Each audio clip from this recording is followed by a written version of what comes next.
science from NPM, and those are lots of warp websites rings, stopped warp working. coils, Now, and this is clearly based on a theory.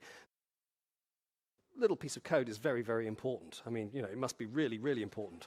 It must do something super clever, because otherwise why would you be reusing it?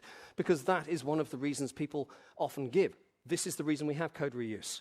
We reuse code because somebody else has done the work and it is tricky or daring, and you know what? We don't want to reinvent the wheel. And really, that code has stood the test of time.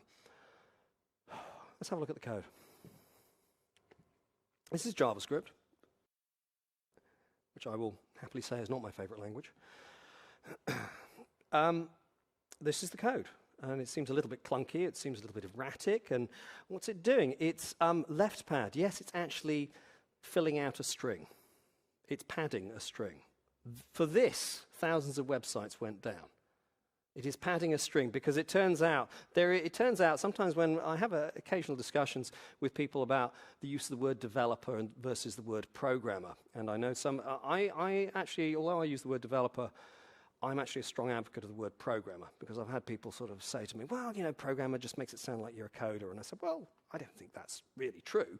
I mean, developer makes it sound like you're involved in real estate, So, they both have potential negatives. But the thing is that I have encountered a deeper truth in all of this. Developer, there's a lot of developers who can't program.